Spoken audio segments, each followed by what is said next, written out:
हमारे साथ बातचीत करने के लिए हैं हरीश रावत जी, और हरीश रावत जी किसी परिचय के मोहताज नहीं हैं, तो उन्हीं से बातचीत आज करते हैं। हिमाचल का चुनाव अभी संपन्न हुआ है, कांग्रेस की सरकार वहाँ सत्तासीन हुई है, तो हरीश जी से बात करते हैं। और भी तमाम मुद्दे हैं राज्य से जुड़े हुए। हरीश जी, आपका स्वागत है। अभी हिमाचल का नतीजा सामने आया है। 6 महीने पहले हमारा नतीजा सामने आया है। दोनों पर्वतीय राज्य हैं, दोनों के नतीजों में बहुत बड़ा फ़र्क है। रणनीतिक चूक है या क्या है? जिसे आप जीतते हैं, क्योंकि जीत ही सिकंदर है, और जहां आप हारते हैं तो वहां फिर आत्ममंथन।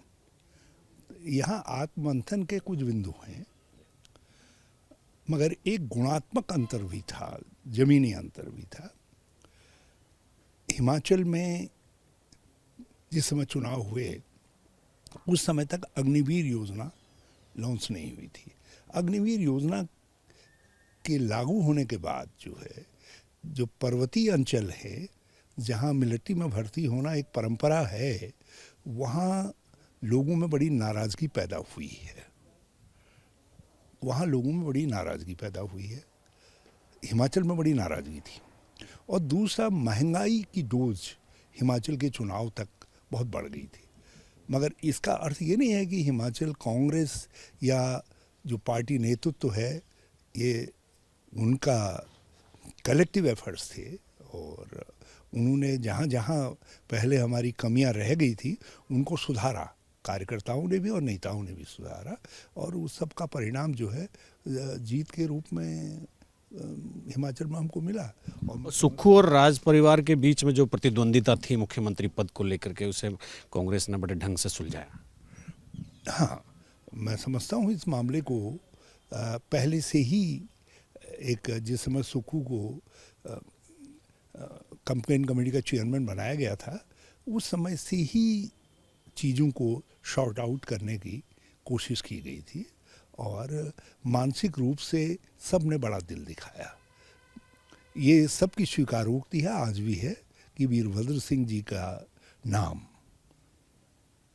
एक हमारे बड़ा माने रख रहा था चुनाव के अंदर। उनकी स्मृति हमको शक्ति दे रही थी लेकिन साथ साथ ये भी एक फैक्टर है कि श्री सुक्खू कार्यकर्ताओं की पसंद थे, और प्रतिभा सिंह जी ने जिस तरीके से चुनाव जीता और अध्यक्ष पद संभाला, सबको समेटा, वो एक यूनाइटिंग फैक्टर थी कांग्रेस के अंदर तो इन सब चीज़ों का अच्छा असर रहा, और लीडरशिप ने भी मामले में तत्परता से निर्णय लेकर के मुख्यमंत्री और सरकार वहाँ पर बन गई।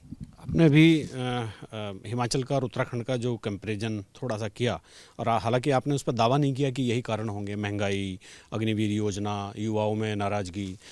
लेकिन प्रीतम सिंह तो कुछ और ही कह रहे हैं। वो कह रहे हैं कि हम तो विधायकों की लड़ाई लड़ ही नहीं रहे थे, हम तो मुख्यमंत्री की लड़ाई लड़ रहे थे, इसलिए हम हार गए। उनका क्या तात्पर्य है इस बात के पीछे? देखिए, प्रीतम सिंह जी बहुत सुलझे हुए नेता हैं, और उन्होंने जो कुछ कहा है वो उचित ही कहा है। मैं समझता हूँ ऐसा आगे ना हो। हमको ये जो मुख्यमंत्री बनाने वाली एक चकल्लस टीम है पीसीसी में, उससे सावधान रहना पड़ेगा। वो पिछले 2007 से यही काम करती आ रही है। वो इसमें उनकी एक्सपर्टाइज है। ये कौन लोग हैं?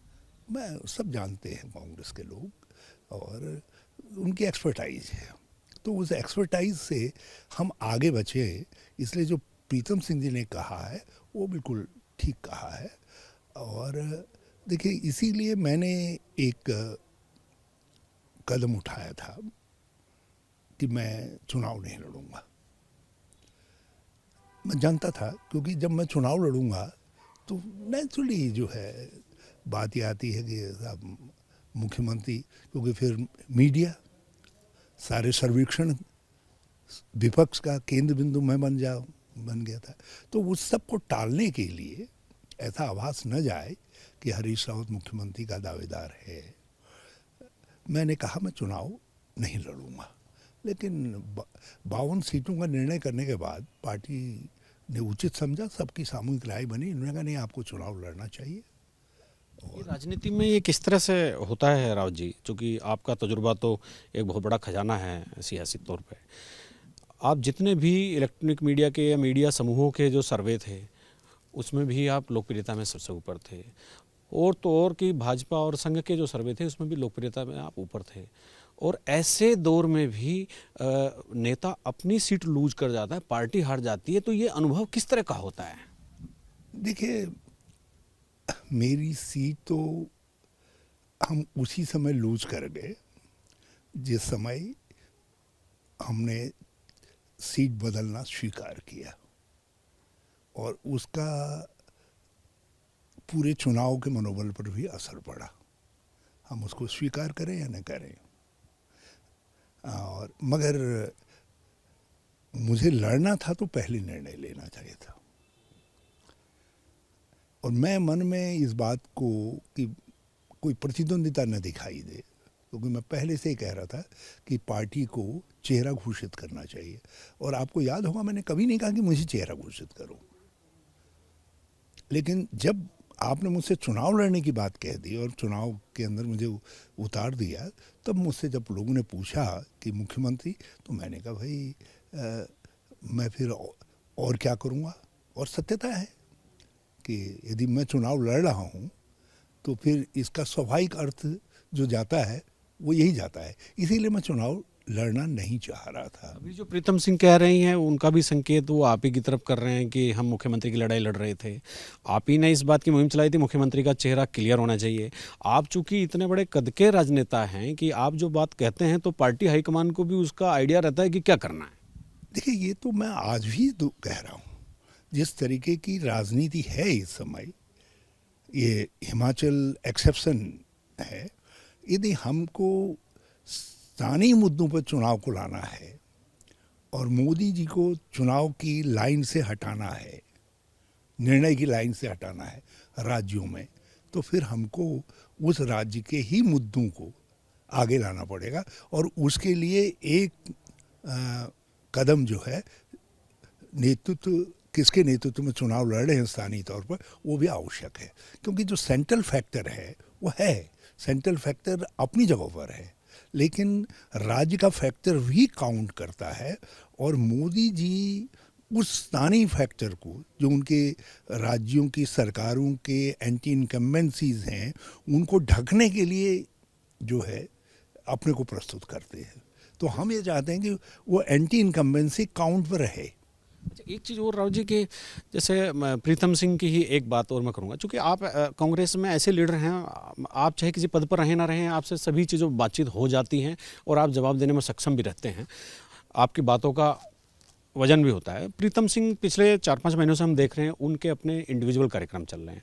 आपकी पदयात्रा हुई हरिद्वार में, दूसरी जगह इधर माणा में प्रदेश अध्यक्ष की भी हुई, उन्होंने कहीं कोई प्रतिभाग नहीं किया। अभी उन्होंने एक प्रदर्शन किया, उसमें पार्टी के किसी नेता का कोई पोस्टर बैनर नहीं था। तो ये जो एक लीक से हट के प्रीतम सिंह जा रहे हैं, ये कहाँ जा रहे हैं? ये दिशाहीन हो गए या सही दिशा तय कर ली? हमको इसमें कोई हर्ज नहीं है भाई। आखिर जो कोई ऊर्जा पैदा हो रही होगी, चाहे वो प्रीतम सिंह जी पैदा करें, हरीश रावत पैदा करे, करण मेहरा जी पैदा करे, यशपाल आर्या जी पैदा करे, हमारा जो है जो ग्रिड है वो तो कांग्रेस का ही है ना। नहीं, लेकिन व्यक्तिगत करेंगे तो पार्टी को क्या लाभ होगा? पार्टी को ये हुनर बनाना पड़ता है। मैंने 2000 में इस तरीके के, उस समय तो जो है नेताओं के नेता थे। अगर सभी ऐसा करने लगेंगे हरीश जी, फिर कैसे होगा? एक से एक विशाल व्यक्तित्व थे जो हमारे साथ नहीं थे या हमको अध्यक्ष के रूप में स्वीकार नहीं करते थे, लेकिन वो जो ऊर्जा पैदा करते थे, मैं अपना वो प्लग ले करके चला जाता था, और जो ऊर्जा वो पैदा करते थे उसको मैं कांग्रेस का प्लग लगा देता था। तो जो आप कर रहे थे वो प्रीतम सिंह तो नहीं कर रहे अभी? ये आर्ट तो सबको, देखिए, अध्यक्ष को ये आर्ट सीखना पड़ेगा। आप कहीं भी है कि आपको जहाँ भी कांग्रेस के लिए कुछ ऊर्जा पैदा हो रही है, उसको अपने साथ आत्मसात करना पड़ेगा, जोड़ना पड़ेगा, उस ऊर्जा को स्वीकार करना पड़ेगा। तब कलेक्टिव एनर्जी ही तो हमको जीत की तरफ लेकर के जाएगी। अध्यक्ष का इशारा आपका कर्ण महारा की तरफ है? हाँ, कोई भी अध्यक्ष हो, वो हमेशा उनको इस बात की कोशिश होनी चाहिए कि भाई जो ऊर्जा पैदा हो रही है उसमें अपना प्लग लगा दो। नहीं, लेकिन वो पलक लगा नहीं पा रहे या वो लगने नहीं दे रहे, मतलब सीन तो कुछ ऐसा ही है। कोई कोई जब जो इनकार करेगा वो एक्सपोज हो जाएगा। भाई मैं कांग्रेस वाला हूँ, मेरे मेरे फंक्शन, मैं कहीं कुछ कार्यक्रम में हूँ कहीं पर, और वहाँ पर कांग्रेस का जिला अध्यक्ष आता है, ब्लॉक अध्यक्ष आता है, यदि मैं उसको मना करता हूँ तो फिर तब, और यदि मान लिया ब्लॉक अध्यक्ष और जिला अध्यक्ष को मैं निर्देश देता हूँ कि फलां कार्यक्रम हो रहा है, तुमको उसमें जाना है और तुमको फलां फलां नेता को माला पहनानी है, तो वो ऊर्जा अपने आप स्वतः कांग्रेस की तरफ चल नहीं रावत जी, उसमें देखिए एक छोटी चीज़ ये आ रही है सामने, ये मैं एक प्रदर्शन की ही बात कर रहा हूँ। उसमें प्रीतम सिंह ने पूरा अपना शक्ति प्रदर्शन किया देहरादून में, और प्रदेश अध्यक्ष हल्द्वानी में थे। तो प्रदेश अध्यक्ष जहाँ थे वहाँ के कांग्रेस विधायक भी यहाँ थे, और प्रदेश अध्यक्ष के कार्यक्रम के लिए वहाँ कोई नहीं था। कुछ सर्कमस्टेंसेस होंगे, और यदि मेरी नॉलेज में बात आती ही, बल्कि तो यदि मैं कहता भाई तुम जाना चाहिए, जहाँ कांग्रेस का परिवार जमा हो रहा है, तो वहाँ हमको खड़ा हो जाना चाहिए। कोई अध्यक्ष से कोई मना कर सकता है? अभी प्रदेश अध्यक्ष करण महाराज जो हैं, यूथ हैं और बड़े पुराने समय से आपके साथ राजनीति करते रहे हैं, आपने उन्हें आगे भी बढ़ाया है, बहुत सारी चीज़ें हैं। उनको किस तरह की एडवाइस आपकी है कि भाई संगठन को मजबूत करने के लिए, कांग्रेस को बढ़ाने के लिए क्या करना चाहिए, क्योंकि आप संगठन में भी रहे, सरकार में? अपने प्लगों को तैयार रखो, जहाँ भी ऊर्जा पैदा हो रही है वहाँ प्लग लगा दो। तो उसका तो ककहरा आपको सिखाना पड़ेगा ना। जो ग्रिड है, जिस ग्रिड में सारी ऊर्जा को आना है, उसको ज़रा सा बड़ा बनाओ, शक्तिशाली बनाओ। उस ग्रिड में ऐसे तारों को जोड़ो जो है वो ऊर्जा को सहन करने की ताकत रखते हो। नहीं, वो अभी नहीं कर पा रहे हैं। नहीं, मेरी सलाह है, हो सकता है इससे बेहतर कर रहे हूँ, तो सलाह का अर्थ ये थोड़ी है कि दूसरा उसको नहीं कर रहा है।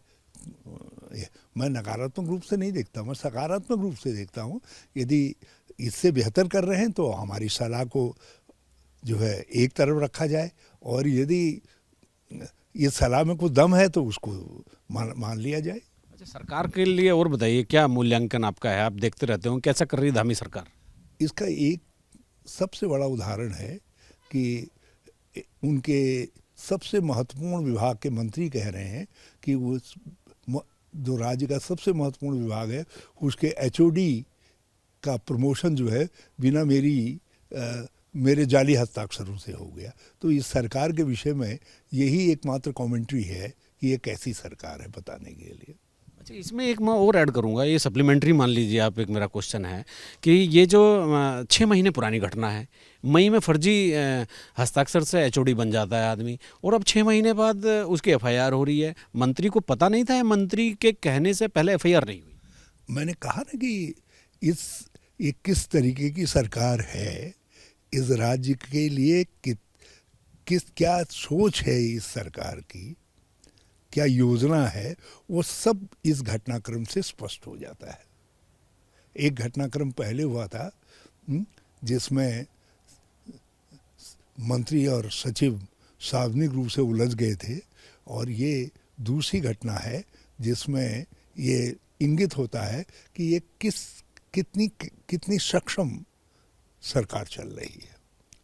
अभी क्या भविष्य क्या लगता है उत्तराखंड की धामी सरकार का आपको? मेरी शुभकामनाएं, क्योंकि मैं धामी जी को शुभकामना नहीं दे रहा हूँ, मैं शुभकामना उत्तराखंड को देता हूँ, क्योंकि आपने 5 साल के लिए एक सरकार बनाई है। यदि चखवा हो जाएंगे कि 6 महीने के बाद, 1 साल बाद सरकार बिल्कुल रद्दी हो जाए तो फिर राज्य में राजनीतिक अस्थिरता पैदा हो जाएगी। तो मैं राजनीतिक अस्थिरता के खिलाफ हूँ, क्योंकि इस राज्य का सबसे बड़ा दुर्भाग्य रहा है कि एक बार को छोड़ करके यहाँ कभी राजनीतिक स्थिरता नहीं रही है, और उसमें राजनीतिक लोगों का भी दोष है और यहाँ के प्रबुद्ध जनमानस का भी दोष है। धामी जी कभी कभार फोन वोन करके सलाह वला लेते हैं? मुझसे सलाह लेने में सभी लोग घबराते हैं। लोगों को अपने, किसी को नौकरी की लग जाती है, किसी को अपने कद की चिंता हो जाती है, और लेकिन मैं फिर भी सलाह देने में उदार हूँ। हाँ, आपने देखा होगा पिछले दिनों सरकार ने मंथन किया, मैंने कहा मंथन तो ठीक है, लेकिन तुम ऊपर ही ऊपर मंथन करते रहे, उसमें मंथन कम निकला, कीचड़ ज़्यादा आ गया, अमृत कम आया। तो मैं इस तरीके की सलाह देता रहता हूँ। यदि कोई उससे आगे बढ़ना चाहेगा तो हम उसको बताएंगे कि क्या, कहाँ पे क्या कमियां हैं, कहाँ पे क्या हो सकता है, दुरुस्त क्या हो सकता है। और मैं आज भी आपसे कह रहा हूँ कि 2014 से 2016 तक जिन नीतिगत निर्णयों को हमने लिया, इस राज्य की आर्थिक कायाकल्प, इस राज्य के आर्थिक सक्षमता और पलायन का समाधान और एक संतुलित आर्थिक विकास, उन्हीं योजनाओं की बुनियाद पर खड़ा किया जा सकता है। वो मेरा पार्ट 1 था मेरी सरकार का। यदि हमारी सरकार बाद में आती तो हमारा जो पार्ट 2 और पार्ट 3 है, वो अभी जो है किसी ने मुझसे पूछा ही नहीं, क्या आपका पार्ट 2 है, क्या पार्ट 3 है। जिस समय कोई पूछेगा तो मैं बताने में कोई संकोच भी नहीं करूँगा, क्योंकि मैं अपनी उस सोच को अपने साथ लेकर के जाने के बजाय उसको समाज के चिंतन के लिए देना चाहूँगा। अभी आपने अर्थव्यवस्था की बात की है कि तो सरकार ने एक मैकेंजी ग्लोबल, अमेरिका की एक जो बड़ी कंपनी और विश्व की सबसे बड़ी कंपनी है, उसको अगले 5 साल में आय कैसे 2 गुनी होगी उसके लिए हायर किया है। और तो क्या आपको लगता है कि कोई बाहर से कोई कंपनी आकर राज्य की आय बढ़ा सकती है? देखिए, मैं उस पर कहने के बजाय एक बात कहना चाहूँगा। यदि आप प्राइमरी स्कूल में ऑक्सफोर्ड यूनिवर्सिटी के प्रोफेसर को हेडमास्टर बना करके भेज दोगे तो उसका फेल होना तो बिल्कुल पहले दिन ही निश्चित है। चलिए, बहुत बहुत धन्यवाद रावत जी, आपने हमें समय दिया। और हमारे साथ है हरीश रावत जी, और हिमाचल चुनाव की जीत से लेकर के यहाँ राज्य सरकार कैसा काम करी, उन्होंने तमाम मुद्दों पर बात की है। अपने सहयोगी कैमरामैन निशांत चौहान के साथ एबीपी गंगा के लिए देहरादून से अजीत सिंह राठी।